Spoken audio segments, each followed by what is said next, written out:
Who is the oldest? He asked, looking at ALWG. Kanye raised his hand. They stepped outside the veranda, and the man whispered something in his ear. Kanye began to cry on the man's shoulder. It was then that we had admitted that Saidu had left us. Everyone else was crying, but I couldn't cry. I felt dizzy and my eyes watered. My hands began shaking again.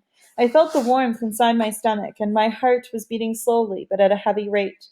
The man and Kanye walked away, and when they returned, they brought with them two men who carried a wooden stretcher. They placed Saidu on it and asked us to follow them. Saidu's body was washed and prepared for burial that same day. He was wrapped in white linen and placed in a wooden coffin that was set on a table in the living room of the man whose veranda we had slept on. Are any of you his family? A tall, slender, muscular man asked. He was in charge of the burial ceremonies in the village. We all shook our heads no. I felt as if we were denying Saidu, our friend, our traveling companion. He had become our family, but the man wanted a real family member who could authorize his burial. Does any of you know his family? The man looked at us. I do, Kanye raised his hand. The man called him over to where he stood on the other side of the coffin. They began talking. I tried to figure out what they were saying by reading the elaborate gestures that the man made with his right hand. His left hand was on Kanye's shoulder. Kanye's lips moved for a while, and then he began nodding until the conversation was over.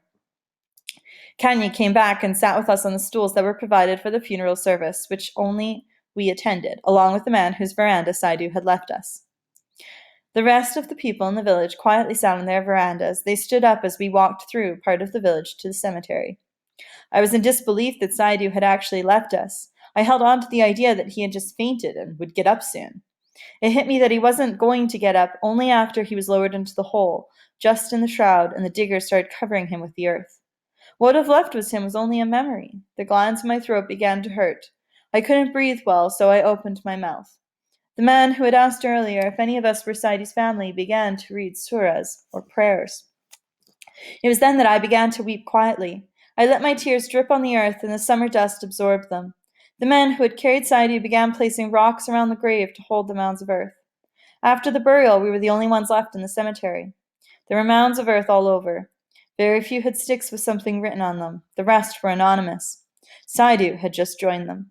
We sat in the cemetery for hours as if expecting something. But we were young. All of us were now 13, except for Kanye, who was 3 years older, and our emotions were in disarray. I couldn't comprehend what or how I felt. This confusion hurt my head and made my stomach tense. We left the cemetery as night approached. It was quiet in the village. We sat outside on the log that we had first sat on when we entered the village. None of us thought of going to sleep on the veranda. Kanye explained to us that Saidu had to be buried, as the custom in this village was that the dead couldn't be kept overnight. It was either that or we would have had to take Saidu out of the village. No one responded to Kanye. He stopped talking, and the dogs began to cry again. They did all night until we became restless. We walked up and down the village. Most people weren't asleep. We could hear them whispering when the dogs took breaks and went to cry on opposite ends of the village. I remembered a few weeks back when Saidu had spoken about parts of him slowly dying each passing day as we carried on with our journey. Perhaps all of him had died that night when he spoke in that strange voice after we survived the attack by men with machetes, axes, and spears, I thought. My hands and feet began to shake, and they continued to do so throughout the night. I was worried and kept calling out my friends' names so that they wouldn't fall asleep. I was afraid if any did, he was going to leave us. Early in the morning, Kanye told us that we were going to leave after sunrise and head for the next village. I can't stand another night listening to these dogs. They terrify me, he said. That morning, we thanked the men who had helped bury Saidu. You will always know where he is laid, one of the men said. I nodded in agreement, but I knew that the chances of coming back to the village were slim, as we had no control over our future. We only knew how to survive. As we left the village, everyone lined up to watch us go. I was scared.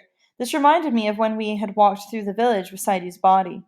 We went by the cemetery, which was at the end of town, by the path that led to where we hoped to reunite with our families. The sun penetrated the graveyard, and we stood there. A slight breeze blew, causing the trees surrounding the mounds of earth to sway gracefully. I felt a chill at the back of my neck, as if someone was softly blowing on me. A strand of smoke was rising from the village, making its way to the sky. I watched it disappear. We were leaving our friend, or as my grandmother would put it, his temporary journey in this world had ended. We, on the other hand, had to continue. When we started to walk away, we all began to sob.